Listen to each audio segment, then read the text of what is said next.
doing with your life? How much time do you have here? Are you wasting your life and everything you could be doing? If so, why? Because you're afraid? What are you afraid of? Are you afraid of failure?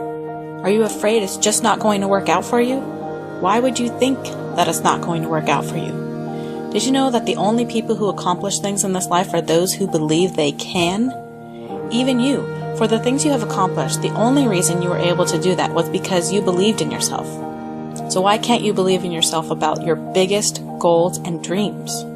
There's actually so little different about you compared to anyone else who has accomplished great things. The only thing that may be different about them is that they had the mindset that allowed them to try the things that they set their mind to. When they came up with an idea, they just did it. If there was an obstacle, they didn't say, "Oh well, I guess I just can't do that. I guess I'll just have to throw in the towel."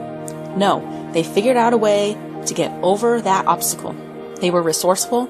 They took the resources they had and turned it into something that they wanted it to become. Everything is changeable. Your life, your circumstances, you can exchange money for things, time for money, time for accomplishments. You can take things in this world and turn them into a masterpiece, something you desire to come true. There was once a painter who lived in Philadelphia. His passion was to paint grand paintings, and he was very good. He had a natural talent, but he didn't make much money.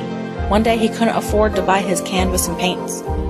He took a walk, pondering how he was going to be able to paint this idea he had in his head.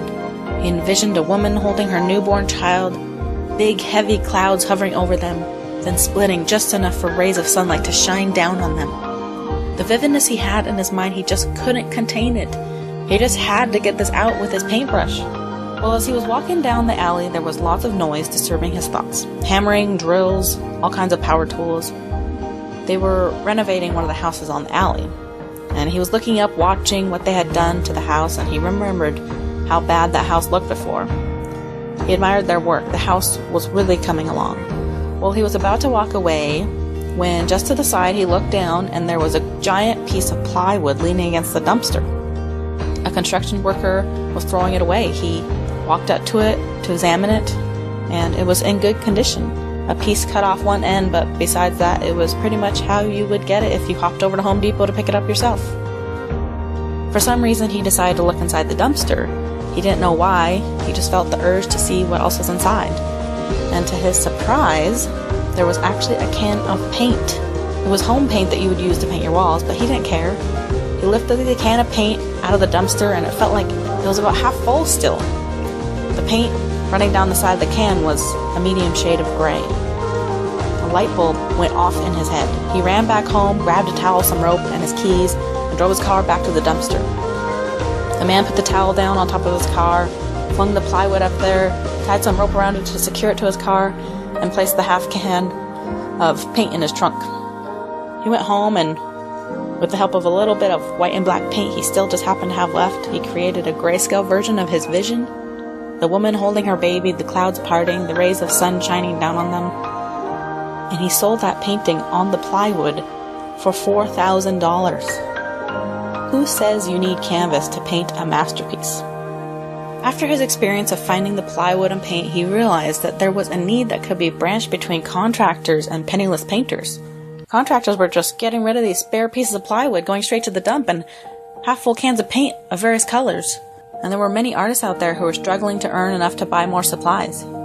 So he started an organization where construction workers could come and donate their plywood, partly used cans of paint, and paintbrushes, and artists could come up and pick up whatever they needed. And it became a really successful nonprofit which art admirers from everywhere donated lots of money to every year.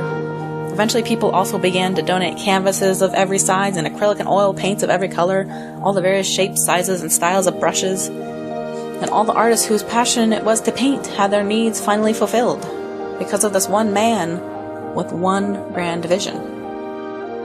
What's your vision? It doesn't have to be grand. What do you want to do with your life? What do you want to do this year? Find a way to do it. There is a way. You just have to find it. Don't look at those obstacles and give up. Everyone has obstacles. The people who succeed are the ones who look at their obstacles and think of a way to overcome them. So take action now.